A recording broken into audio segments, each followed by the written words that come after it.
So hello everyone, welcome back to the channel Sumodh science. और आज वापस से मैं सीबीएसई क्लास इंटर फिजिक्स के सीबीएसई एग्जामिनेशन पेपर 2023 जिसका कोड ये है, इसके सोल्यूशन करा रही हूँ विद द एक्सप्लेनेशन। ठीक है, तो ये पार्ट 4 है। पार्ट 1, 2 और 3 में सेक्शन ए, बी और सी हो चुके हैं। अगर आप इस चैनल पर नए आए हुए हैं तो उनको जाके एक्सेस कर लीजिए।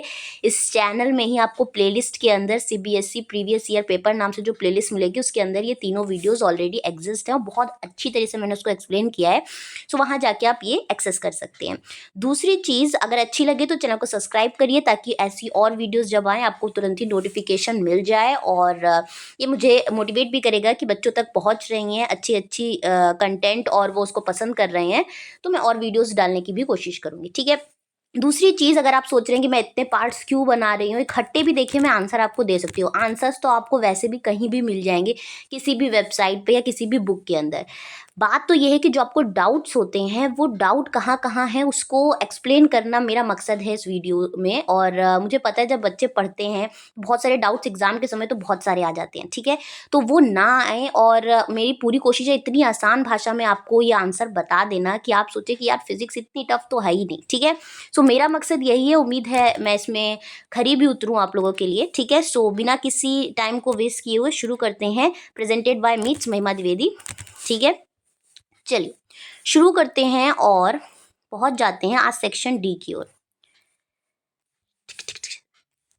कहाँ चला गया, ये रहा। ठीक, अब सेक्शन डी की बात करें तो आपके क्वेश्चन जो सेक्शन डी में है वो 31 का ए है। ठीक है, और 31 का ये बी है। इन सबको आज डिटेल में समझेंगे कि क्या है और क्यों है आंसर इन सबका। ठीक है, अब देखिए सबसे पहले मैं बी को इसलिए कराऊंगी क्योंकि ए में शायद समय लग जाए, पर बी जो है वो बहुत आसान है। और आप अगर और करके आता है और अगर बी आता है तो मुझे लगता है बच्चों को बी ज़्यादा अटेम्प्ट करना चाहिए क्योंकि कम एफर्ट में आपको नंबर ज़्यादा मिल जाते हैं। ठीक है, फिर भी आइए दोनों ही मैं आपको समझा दूंगी। ठीक, सबसे पहले बी अगर पार्ट 31 का देखें तो सबसे पहले कह रहा है एक सेल ईएमएफ है ई और उसका इंटरनल रेजिस्टेंस उस ईएमएफ मतलब उस सेल का जो ईएमएफ ई है और उसका इंटरनल रेजिस्टेंस आर है वो कनेक्ट है एक वेरिएबल लोड रेजिस्टेंस से, जिसका वेरिएबल लोड रेजिस्टेंस आपको आर दिखाया गया है। ठीक है, आपको क्या करना है, प्लॉट करना है एक graph variation of the terminal voltage V. ठीक है, यानी टर्मिनल वोल्टेज वी का पहला वाला है कि वी वर्सेस आपको आर, यानी जो रजिस्टर जो लोड रेजिस्टेंस लगा है उस वर्सेस क्या ग्राफ होगा। और दूसरा जो आपको ग्राफ बनाना है वो बनाना है करंट यानी वी वर्सेस आई का ग्राफ बनाना है। ठीक है, इसी सर्किट में। तो सबसे पहले जिस सर्किट की बात हो रही है वो सर्किट किस तरीके का दिखेगा, आपको कुछ इस तरीके का दिखेगा कि एक ईएमएफ बैटरी ई है, इसी का इंटरनल रेजिस्टेंस आर है, बहुत बगल में भी लगा दिया जाता है, थोड़ा उन्होंने दूर कर दिया है, चलिए कोई बात नहीं, आप समझ लीजिएगा कि स्मॉल आर से हम इंटरनल रेजिस्टेंस जो कि बैटरी का है। ठीक है, अब बात करें उसके अंदर से करंट आई जो है वो चल रही है और लोड रेजिस्टेंस पे ये ईएमएफ लगाया है हमने। ठीक है, इस सेल को लगाया है। कुल मिला के ये फिगर है, बना लीजिएगा, बहुत अच्छा बात होगी आपके पेपर के दौरान। अब हमें ग्राफ बताने हैं। ठीक है, तो दो तरीके के ग्राफ है। सबसे पहले ग्राफ पे अगर हम फोकस करें तो आप इस वाले ग्राफ पे जाइएगा कि हमें अगर V और वर्सेस आर का जो फर्स्ट ग्राफ बनाना है उसमें V और R के बीच में रिलेशन क्या है उस हिसाब से ग्राफ, हालांकि यही है। ठीक है, कैसा है उसको बिल्कुल लर्न हो जाए उसके लिए मैं आपको बता रही हूँ कि कौन सा ये क्वेश्चन आप लिखोगे। देखिए आपको इफेक्टिव नंबर भी तो चाहिए, सिर्फ नंबर चाहिए कि इफेक्टिव नंबर चाहिए कि अच्छे नंबर आए। ठीक है, तो उसके लिए मैं आपको बता रही हूँ कि आप ये इसको हटाइए, इसको फोकस करिएगा। ठीक है, आप जानते हो कि V equal to I R होता है। ठीक है, और एक जहां पे ईएमएफ लगाओ, आई का आपने फॉर्मूला पढ़ा होगा जो टोटल ईएमएफ अपॉन जो टोटल रेजिस्टेंस सर्किट का है आर प्लस आर, तो इस आई की जगह पर यही रख दिया गया ई आर प्लस आर, और आर साथ में देखिए मल्टीप्लाई पे था ही तो ये मल्टीप्लाई आर है। अब आपसे मैं कहूं कि ये जो ई आर प्लस आर है, इस आर को ई आर ऊपर था और आर प्लस आर था, इस आर को ऊपर ना करके हम ये भी तो कह सकते हैं कि ई जो है वो R plus R upon R है ना। ये कह सकते हैं कि नहीं कह सकते, नीचे अगर भेज दे। अब ये आर को अगर डिवाइड करें तो ये क्या करेगा, 1 प्लस आर अपॉन आर कर देगा। ठीक, ये तो अगर हम पूरा पूरा फॉर्मूला समझें तो हमारे पास जो v इक्वल टू आर के वर्सेस जो रिलेशन निकल के आ रहा है वो E upon 1 plus R upon R relation निकल के आ रहा है। ठीक है, तो ये क्वेश्चन आप लिखोगे, पूरी जैसी लिखी वैसी लिख दोगे। उसके बाद आपको क्या है, v वर्सेस देखिए ये x एक्सिस और ये y एक्सिस आपकी बनाई गई है। अब देखो कि जब इन्होंने क्या किया, ग्राफ बिल्कुल इस तरह आता है अब इस तरह ये एक्सपेरिमेंटली आता है, ये तो आपको याद रखना है, लेकिन दो वैल्यूज जरूर मेंशन कर देना अच्छे नंबर के लिए। वो क्या कि जब हम इस कैपिटल आर, ये आर वर्सेस है ना, तो इस कैपिटल आर की जगह अगर आप आर रख दो, ठीक है, तो v equal to E upon 1 plus R upon, इस आर की जगह आर रख दो, आर आर क्या देगा 1, यानी e बाई 2 वैल्यू e की आएगी। यानी कि आप क्या करोगे कि इसकी जगह आर वाली जगह पर जब आर जो है आपका आर के बराबर है, उस समय जो इसकी वैल्यू है वो e बाई 2 वैल्यू है v की, ठीक है।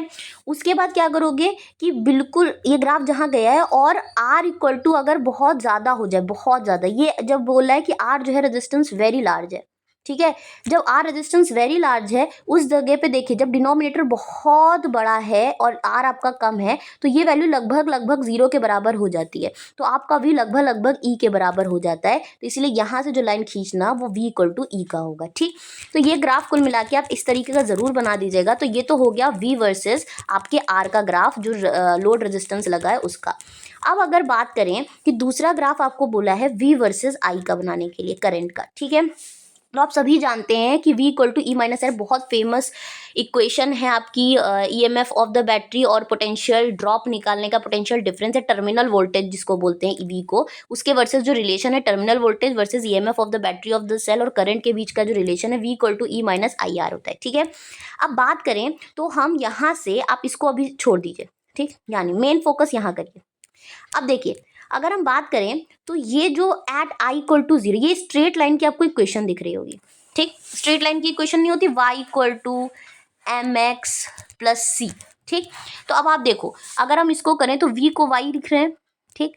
अब c जो है वो आपका ये है e कांस्टेंट वाला, तो इसको हमने क्या कर दिया कि यहाँ e लिख दिया। और अगर बात करें तो x वाले में तो r माइनस आर आई करिए, तो क्योंकि i जो है वो आपकी x एक्सिस पर है और v आपका ये है माइनस आर और e समझिए, ठीक है। स्लोप निगेटिव में है तो आपको पता है हमेशा ग्राफ जो निगेटिव स्ट्रेट लाइन आता है और कुछ इस तरीके का आता है, ठीक है। अब हमें क्या करना है कि इंटरसेप्ट किस पे कर रही है, इस वाले बात पे अगर हम ध्यान दें तो आपको पता है कि एट अगर हम एक बार हम v इक्वल टू 0 रख के देखते हैं, अगर हम v इक्वल टू 0 कर दें, v इक्वल टू 0, ठीक है, इस इक्वेशन में v 0 कर दें तो हमें क्या मिलेगा r इक्वल टू, यहाँ करके दिखा देती हूँ वरना आपको कंफ्यूजन होगी। अब देखिए एट अगर v 0 कर दे तो 0 इक्वल टू क्या आएगा R I plus E, minus R था तो R I equal to E, ठीक, और ई इक्वल टू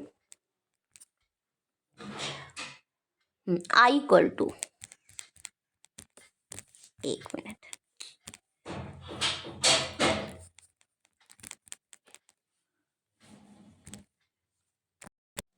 तो आपका माइनस आर आई इधर भेज दीजिए तो R I equal to E होगा और आप कहेंगे कि R equal to E by I होता है। देखिए एक बात ध्यान रखिएगा हमेशा कि जब v 0 किया जाता है यानी कि जो पोटेंशियल आपका टर्मिनल वोल्टेज है, यानी terminal voltage v equal to 0 जब किया जाता है उस समय आपके जो सर्किट में करंट है वो समय मैक्सिमम हम मानते हैं कि होती है, ठीक है। तो इस समय जब v 0 किया जाएगा तो करंट इस समय हमें मैक्सिमम मिलती है, यानी कि i की वैल्यू उस समय हमें मैक्सिमम मिलती है। तो इस ग्राफ में जब हम क्या करेंगे कि v जब 0 करते हैं तो i हमें आई नॉट मिलता है, मैक्सिमम मिलता है, ठीक है।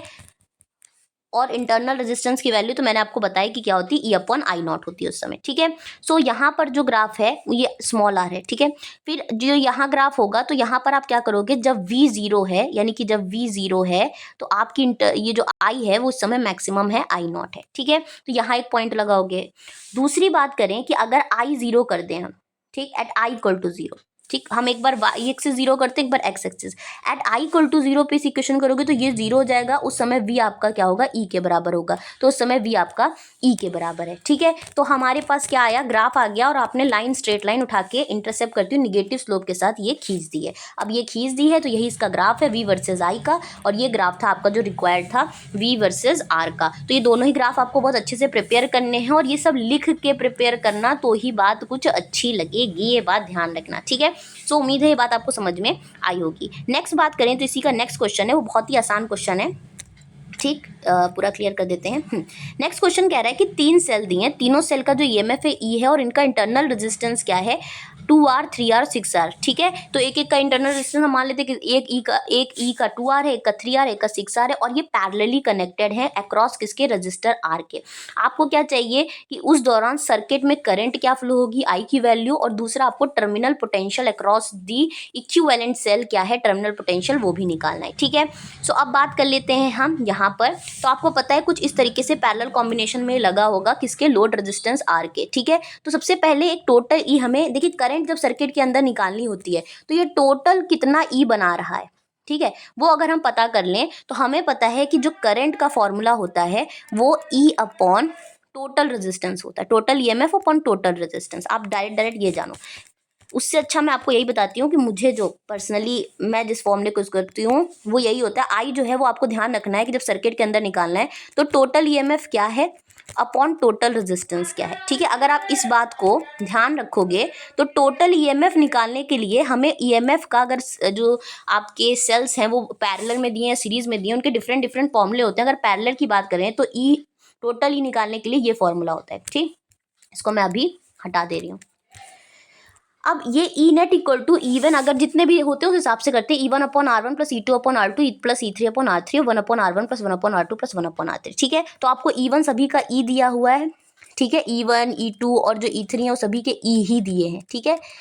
अब बात करें तो सबके ई और रेजिस्टेंस जो सबका दिया है वो 2R 3R और 6R उस हिसाब से लिख दिया, और इसको भी इसी हिसाब से लिख दिया। जब आप इसकी कैलकुलेशन करोगे, ठीक है, तो कैलकुलेशन में एलसीएम वगैरह लोगे तो आपका जो ई नेट है वो ई निकल के आएगा, ठीक। अब ई नेट आपको यानी टोटल ईएमएफ मिल गया है ई, यानी कि इसको आप इक्विवेलेंट कह सकते हैं कि ये टोटल आपने ये जो आर लगाया है और ये आपको टोटल क्या मिल चुका है, ई मिल चुका है। अब टोटल इंटरनल रेजिस्टेंस भी निकाल लेंगे क्योंकि टोटल रेजिस्टेंस हमें चाहिए, ठीक। तो टोटल रेजिस्टेंस की बात करें तो ये तीनों किसमें है, पैरेलल में है। तो पैरेलली लगाने का जो फॉर्मूला होता है वो रेजिस्टेंस जैसा ही होता है, 1/R equal to 1 upon R1 plus R2। ये निकालेंगे तो आर नेट आपका आर निकल आया है, ठीक है। और उसके बाद हम ये वाले फॉर्मूले को लगाते हैं, total EMF upon total resistance. तो ये एक निकल के आ गया, बाकी ये सब सीरीज में है रेजिस्टेंस, तो ये अपॉन R प्लस R निकल के आपकी करंट जो है वो आ गई है, ठीक है। ये बात आपको समझ में आई। टोटल ईएमएफ आपने ई निकाल लिया है यहाँ से फॉर्मूले से, इस वाले फॉर्मूले से, और उसके बाद क्या है कि आपके पास जो ये है फॉर्मूला उससे आर नेट निकाल लिया है ना। और फिर ये आर और ये आर सीरीज में है तो ई अपॉन टोटल आर की बात करें तो आपका I net E upon R plus R निकल के आ गया है, ठीक, कोई दिक्कत। नेक्स्ट बात करें तो इसमें पोटेंशियल डिफरेंस भी आपको निकालने के लिए कहा गया है कि टर्मिनल पोटेंशियल डिफरेंस, वो आप सबको पता है V equal to E minus I R होता है, ठीक है। अब बात करें ई आपने अभी निकाला, वो टोटल ई ही होता है, वो आपका ई ही है इसके दौरान, ठीक है। माइनस आई की बात करें तो आई जो करंट है वो हमने अभी निकाली है E upon R plus R है। इसको ढंग से देखिएगा, V equal to E minus जो आई करंट निकल के आई वो E upon R plus R निकल के आई, और साथ में ये इंटरनल रेजिस्टेंस आर मल्टीप्लाई था। अब आप देखिए तो V इक्वल टू जब आर प्लस आर आप एलसीएम लोगे तो ये ई आर, और इसको कह सकते हैं प्लस ई स्मॉल आर और minus E small R upon R plus R, ठीक।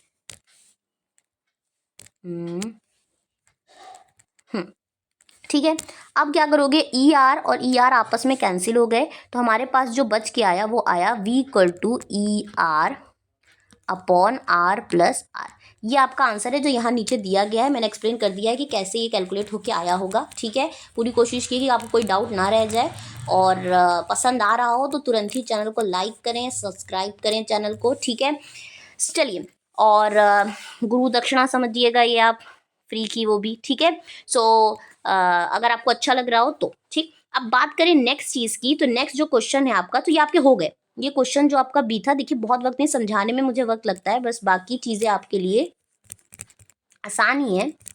तो ये आप मुझे लगता है अटेम्प्ट करेंगे तो फुल नंबर इसमें मिलेंगे। नेक्स्ट बात करें तो 31 क्वेश्चन, तो ऐसे क्वेश्चन जिनको थोड़ा न्यूमेरिकल में प्रॉब्लम होती है उनके लिए ऐसे क्वेश्चंस अच्छे रहते हैं, जिसमें आपको डायरेक्ट बोला है कि एक्सप्लेन करो कि कैसे फ्री इलेक्ट्रॉन जो मेटल में है एट कांस्टेंट टेम्परेचर वो अटेन कर रहा है एवरेज वेलोसिटी को under the action of the electric field, और आपको उसका एक्सप्रेशन उसी हिसाब से ऑब्टेन कर आपको बताना है, ठीक है। दूसरा तो बहुत ही आसान है, वो मैं आपको बहुत जल्दी बता दूंगी, पर फर्स्ट वाले पर अगर फोकस करें तो इसको मैंने सिर्फ इतना रखने का कारण था कि आपको आसानी से चीज़ें समझा दूँ, ठीक है। अगर बात करें, देखिए आप सबको पता है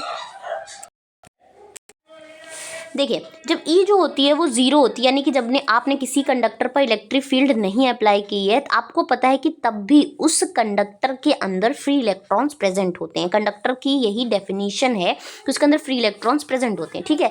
अब फ्री इलेक्ट्रॉन प्रेजेंट होने के साथ साथ आपको पता है कि कंडक्टर के अंदर जिससे वो इलेक्ट्रॉन निकला होगा, जिस एटम से वो इलेक्ट्रॉन निकला होगा, वो बन गया होगा एक आयन। तो ये जो प्लस प्लस मैंने आपको यहाँ दिखाए, ये सारे आयन है, ठीक है। अब आपको मोटी मोटी बात जो आज तक आपको लाइफ में समझ में नहीं भी आई होगी, उम्मीद है कि यहाँ से समझ में आपको आ जाएगी, सारे डाउट आपके क्लियर हो चुके होंगे, ठीक है।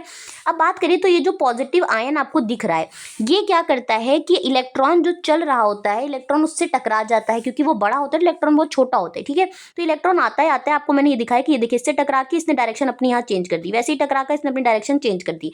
अब इसके ऊपर इलेक्ट्रिक फील्ड तो लगी नहीं हुई है, जब इलेक्ट्रिक फील्ड नहीं लगी होती है तो ये रैंडम आपको दिख रहे होंगे, किसी भी डायरेक्शन में ओरिएंटेड हो जाते हैं। अपनी वेलोसिटी जो इनकी होती है वो देखिए मैग्नीट्यूड के टर्म्स में तो सेम होती है, लेकिन अगर हम बात करें कि डायरेक्शन चेंज होने की वजह से इनकी वेलोसिटी लगातार जो है वो चेंज होती रहती है। तो ऑन एन एवरेज अगर बात करें तो पूरे एक पर्टिकुलर टाइम के लिए अगर हम बात करें, तो अगर सबके पास U1 U2, इस वाले के पास U3 है, U4 है, एक पर्टिकुलर टाइम पे अगर हमने एक फोटो खींची, तो हर इलेक्ट्रॉन का जब आप पर्टिकुलर टाइम t के लिए एक क्या उसे कहते हैं एवरेज निकालेंगे वेलोसिटी का, तो आपको हमेशा ध्यान रखना है कि ऑन एन एवरेज वो वेलोसिटी जो होती है वो अगर इलेक्ट्रिक फील्ड प्रेजेंट नहीं है तो वो जीरो होती है, जिसके कारण आपको करंट जो है ऐसे इलेक्ट्रॉन फ्री होते हैं बट करंट नहीं मिलती। इसीलिए without applying any potential difference across the conductor we does not get any current here, ठीक है। सो इसीलिए हमको यहाँ करंट नहीं मिलती है। अब बात करें कि करंट उसके बाद मिलना कैसे शुरू होती है, तो हम क्या करते हैं, बैटरी के अंदर लगा देते हैं एक पोटेंशियल डिफरेंस, ठीक है। पोटेंशियल डिफरेंस यानी कि एक सेल लगा देते हैं। जैसे ही लगाते हैं तो आपको पता है कि ये साइड हो गया है पॉजिटिव, मैंने पॉजिटिव साइड इधर लगा, और ये साइड हो गया है निगेटिव, ठीक है। तो इलेक्ट्रॉन क्या करेंगे, अब उनको ना एक मोटिव मिल गया, एक फोर्स मिल गया है कि इलेक्ट्रॉन है निगेटिव, वो ये है पॉजिटिव, तो इस तरफ जाने के लिए क्या करेंगे कि अपनी रफ्तार शुरू करेंगे। लेकिन अब होगा क्या, ये जा तो इस तरफ रहे हैं, पर अभी भी आप सोचोगे ऐसा थोड़ी है कि पॉजिटिव आयंस गायब हो गए हैं, अभी भी पॉजिटिव आयंस है, और वो क्या करते हैं कि इसकी डायरेक्शन को चेंज करने की पूरी कोशिश करते हैं। पर डायरेक्शन जो है आपकी, वो अगर मैं आपको बताऊं, तो डायरेक्शन वो कितनी भी चेंज करे पर लास्ट में उसको पहुंचना कहाँ है, पॉजिटिव वाले की तरफ ही वो अट्रैक्ट होते हुए पहुंच तो जाएगा, बस टकरा टकरा के पहुंचेगा। अब यहाँ पर बात करें तो आपको एक बात और पता होनी चाहिए कि रिलैक्सेशन टाइम क्या होता है, ठीक है। तो अब अगर आपको रिलैक्सेशन टाइम बोले तो दो सक्सेसिव कोलिजन के बीच में लगने वाले टाइम को हम क्या कहते हैं, रिलैक्सेशन टाइम। तो एक पर्टिकुलर टाइम की बात करें तो एक इलेक्ट्रॉन को सिर्फ हम अभी कंसीडर कर रहे हैं, ये एक इलेक्ट्रॉन क्या करता है कि ड्रिफ्ट वेलोसिटीज को यहाँ दिख रही है, तो ये यहाँ जानना चाहता है, ठीक है, ये यहाँ जा रहा है, लेकिन इसके सामने एक क्या खड़ा हो जाता है कि एक इमोबाइल आयन यहाँ पर खड़ा है, ठीक है। अब क्या करेगा, ये इसकी डायरेक्शन को इससे टकराएगा, इसने अपनी डायरेक्शन चेंज कर दी। अब इसने जब अपनी ये डायरेक्शन चेंज कर दी तो ये सबसे पहले कोलिजन इसका यहाँ हुआ, ठीक है, फर्स्ट कोलिजन।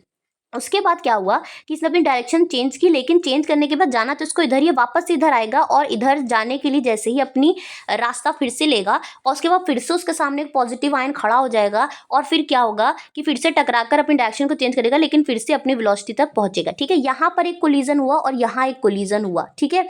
तो इन दो सक्सेसिव कोलिजन में लगने वाले समय को हम क्या कहते हैं, रिलैक्सेशन टाइम कहते हैं, ठीक। तो अब हम क्या करेंगे कि ऑन एन एवरेज पर्टिकुलर उसकी डायरेक्शन चेंज होने से पहले हम क्या करेंगे कि यहाँ पर निकालेंगे कि इनिशियली हम माने कि एक इलेक्ट्रॉन के लिए अगर वेलोसिटी क्या है, यहाँ पर उसकी U1 थी, ठीक।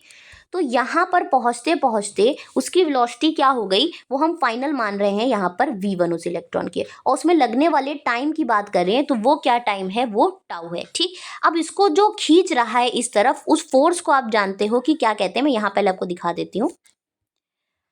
अगर हम करें कि हर इलेक्ट्रॉन यहाँ पर एक्सपीरियंस कर रहा है एक फोर्स को, ठीक, सबको पता है कि एक फोर्स को एक्सपीरियंस, ये पूरा डेरिवेशन है, बहुत आसानी से मैं आपको समझाती हूँ। तो वो फोर्स का नाम क्या है, F इक्वल टू माइनस ई। अब वेक्टर फॉर्म में लिखा है, माइनस ई का मतलब यही है कि देखिए कि इलेक्ट्रॉन और जो फोर्स है वो अपोजिट डायरेक्शन में, क्योंकि देखिए इलेक्ट्रिक फील्ड की बात करें तो पॉजिटिव टू निगेटिव इस तरफ चल रही है, और आपके इलेक्ट्रॉन जो है ड्रिफ्ट कर रहे हैं वो इस तरफ कर रहे हैं, इस तरफ, ठीक है। तो फोर्स भी उनको इसी तरफ लग रहा है, इसीलिए F इक्वल टू माइनस ई यहाँ पर लिख देते हैं, ठीक है। अब आपको पता है F equal to M A के हिसाब से एक्सेलरेशन को आप F बाय एम कह सकते हो, ठीक है। अब F बाय एम कह सकते हो तो यहाँ पर ई की जो आपकी एफ की वैल्यू है वो माइनस ई रख दोगे तो माइनस ई अपॉन एम। तो हम यहाँ पर अभी आपको सिर्फ इतना कंसीडर करना है। अब क्या करें कि हम मान रहे हैं कि आफ्टर टाउ1 टाइम हमने क्या है इलेक्ट्रॉन 1 जो वेलोसिटी गेन कर रहा है, जो मैंने बताया कि वो v1 कर रहा है, सिर्फ एक इलेक्ट्रॉन की बात कर रहे हैं, ठीक है। अब वो जब v1 कर रहा है तो आपको v equal to U plus A T का जो है फॉर्मूला पता है, ठीक। तो v जो है उसने v1 को उस वेलोसिटी को गेन किया इक्वल टू u1 वो वेलोसिटी है जिससे वो फर्स्ट कोलिजन के बाद चलना शुरू किया था, उसकी इनिशियल वेलोसिटी है, प्लस a जो है और टाउ1 जो है वो टाइम है पर्टिकुलर जो उसने उस समय पे किया। तो v1 इक्वल टू की बात करें तो a जो है आपका minus E tau by M है, उसको रख के टाउ1 हमने इक्वेशन लिख दी है। अब सारे इलेक्ट्रॉन्स को हम इसी तरह से राइट करें कि v2 भी सेम ऐसे ही किसी दो से कोलिजन कर रहा होगा टाउ2 टाइम में, और एक्सेलरेशन देखिए सबका कांस्टेंट होगा क्योंकि एक्सेलरेट सब एक ही फोर्स है, और इलेक्ट्रिक क्या उसे कहते हैं इलेक्ट्रिक फील्ड भी वही लग रही है, और जो मास है सभी इलेक्ट्रॉन का सेम है, तो एक्सेलरेट सब सेम ही उससे कर रहे हैं, तो ए नहीं चेंज होगा। पर हाँ वेलोसिटी सबकी अलग अलग हो सकती है, डायरेक्शन क्योंकि अलग अलग है, v2 u2 माइनस ये, और ऐसे ही अगर n इलेक्ट्रॉन इसके अंदर है तो सबके लिए होगा। ऑन एन एवरेज अगर हम निकालें तो एवरेज की बात करें तो v1 प्लस v2 सबका हमने एक एवरेज निकाल लिया कि एक पर्टिकुलर टाइम पर हर एक वेलोसिटी ने फाइनल वेलोसिटी क्या अटेन की दो कोलिजन से बीच में, और उसकी बात करें तो इसको सम अप किया है पूरी 1 2 3 इक्वेशन को करेंगे तो आपको ये मिल जाएगा u1 plus u2 and so on un upon n, ठीक है। जब एवरेज निकालेंगे तो पर्टिकुलर वेलोसिटी अपॉन हमें क्या करना होता है टोटल नंबर ऑफ इलेक्ट्रॉन्स या जो भी है सबकी वेलोसिटी को निकाला है, ये मीन तो आप जानते हैं formula. Minus E tau by M करेंगे तो tau one plus tau two plus and so on tau one लिखा है इसमें और अपॉन एन किया है। अब बात करें तो देखिए हर एक की इनिशियल वेलोसिटी मैंने कही थी कि ऑन एन एवरेज जहाँ डायरेक्शन चेंज होती है तो आप पूरे भर में अगर एवरेज को लें यहाँ पर देखिए इस वाले डायग्राम को इसीलिए रखा है। अब देखिए हर समय अगर हम बात करें तो इलेक्ट्रॉन की जो इनिशियल वेलोसिटी है वो अगर पूरे भर में देखी जाए तो जो डायरेक्शन को चेंज करिए वो बिल्कुल वैसी है जैसे ऑन एन एवरेज हमने रैंडम रखी थी इनिशियल, लेकिन फाइनल सबकी जाकर इस पर्टिकुलर टाइम पर क्या हो जाती है वो एक ही डायरेक्शन में रहती है। तो ऑन एन एवरेज अगर हम इनिशियल वेलोसिटी की बात करें तो वो रैंडमली वैसी ही है और वो जीरो दे देगी एक फाइनल टाइम पे। तो इसका जब निकालेंगे तो ये पूरा 10 to 0 हो जाता है, इसीलिए इसको यहाँ जीरो लिखा है। माइनस ई बाय एम जो tau one plus tau two and so on N है उसको एवरेज रिलैक्सेशन टाइम सभी का हम मान सकते हैं, तो उसको हमने टाउ से रिप्रेजेंट कर दिया है, ठीक है। तो वीडी जो है वो अगर हम देख पा रहे हैं तो वो क्या है कि एवरेज वेलोसिटी है हर एक इलेक्ट्रॉन की ऑन एन एवरेज जो वो अटेन कर रहा है, इसको हम ड्रिफ्ट वेलोसिटी कहते हैं। उस तरफ जाने के लिए हर एक इलेक्ट्रॉन एक पर्टिकुलर टाइम पर, बार बार पर्टिकुलर टाइम इसलिए लगा रही हूँ क्योंकि ये क्या है कि एक पर्टिकुलर समय पर हमने निकाला हुआ है, ठीक है। तो यही चीज़ उसने यहाँ पर पूछी है आपके एग्जाम के दौरान। जो मैं आपको दिखा दूं कि क्वेश्चन क्या था, यही क्वेश्चन था कि एक्सप्लेन करो जो फ्री इलेक्ट्रॉन मेटल में है एक कांस्टेंट टेम्परेचर पर वो एवरेज वेलोसिटी को अटेन कर रहे हैं इलेक्ट्रिक फील्ड के अंदर। तो इस एवरेज वेलोसिटी को जो अटेन करें वो हमने निकाल लिया, उसे ड्रिफ्ट वेलोसिटी कहते हैं और उसका एक्सप्रेशन भी हमने निकाल लिया है, ठीक है। तो अगर आपको लगता है कि आपने एग्जाम में ऑलरेडी इसको पढ़ा हुआ है तो बिल्कुल वही पढ़िएगा जो आपने ऑलरेडी पढ़ा हुआ है, लेकिन अगर जिन्होंने नहीं पढ़ा उनके लिए मैंने यहाँ बता दिया है। नेक्स्ट बात करें तो कंसीडर करना है दो conducting wires A and B जिसकी सेम डायामीटर है पर डिफरेंट जो है मटेरियल का है वो, और वो सीरीज में लगा हुआ है बैटरी के। Number density of electron in A is 1.5 times that in B, ये बात ये कह रहा है और ये बड़ी इंपॉर्टेंट बात है जिसने अभी कही है। और हमें रेशियो निकालना है drift velocity of the electron in wire A to the wire B. अब इसके लिए आप आ जाइए और एक फॉर्मूला आप सबको पता है I इक्वल टू NEAVD जो फॉर्मूला होता है, ठीक है। इसने कहा जो डायामीटर है वो सेम है तो हमने D1 equal to D2 same कर लिया है। अब डायामीटर का सेम होने का मतलब होता है कि रेडियस उनकी सेम है वायर की, दोनों कंडक्टिंग वायर्स की, और रेडियस सेम होने का मतलब होता है उनका एरिया सेम है क्योंकि जो वायर का एरिया अगर हम बात करें तो पाई r1 स्क्वायर से हम निकालेंगे, ठीक है। तो उनका एरिया भी सेम है, यहाँ से ये पता चला। दूसरा इन्होंने बात की Na को आप लिख दोगे, देखिए जो I इक्वल टू NEAVD लिखा हुआ है इसमें N जो होता है वो number of electrons per unit volume ही होता है, ठीक है। ये N ही है जिसमें हम बात करें तो Na जो है वो 1.5 टाइम Nb है। और I की बात करें तो क्योंकि ये सीरीज में लगे हुए हैं, यहाँ देखिए सीरीज में आप सबको पता है जो करंट जाती है वो इसमें भी वही करंट जाएगी और इसमें भी वही करंट जाएगी, तो यानी कि दोनों में जो करंट जा रही है वो क्या है वो भी सेम है पूरे भर में, तो I जो है वो भी कांस्टेंट है। तो I इक्वल टू अगर हम NEAVD की बात करें तो पूरे भर में E आपका कांस्टेंट है, ठीक है, ये तो चेंज हो रहा है। E आपका कांस्टेंट है क्योंकि ये इलेक्ट्रॉन है, A आपका कांस्टेंट है क्योंकि रेडियस कांस्टेंट है, और I भी आपका कांस्टेंट है। तो पूरे भर में बात करें तो जो N है वो अगर हम इधर रख दें और I अपॉन इधर करें तो दिखेगा आपको I अपॉन अगर हम बात करें NEA इक्वल टू VD कर दें एन को उधर रखते हैं, वी डी इधर आ जाएगा और एन को उधर रखते हैं, तो हमारे पास क्या होगा, ये सब कांस्टेंट है, तो एन और वी डी में इन्वर्स रिलेशन आपको पता चल रहा है, ठीक है। अब इन दोनों के बीच में इन्वर्स रिलेशन है, ये डायरेक्ट देखने के बाद आप क्या लिख रहे हो, यहाँ पर V D is inversely proportional to N, यहाँ पर इसीलिए ये बात कही गई है। जैसे ही इन्वर्स रिलेशन दिखाएगा आपको क्या करना है कि V D A upon V D B, यानी कि जो ए का था उसमें ऐसे लिख सकते हैं ना कि वी डी वन ए जो ड्रिफ्ट वेलोसिटी है और वी डी बी जो ड्रिफ्ट वेलोसिटी है वो बराबर है और वो अपोजिट होगी इसकी, क्योंकि इन्वर्स रिलेशन है तो वो N B upon N A कहा जा सकता है, ठीक है।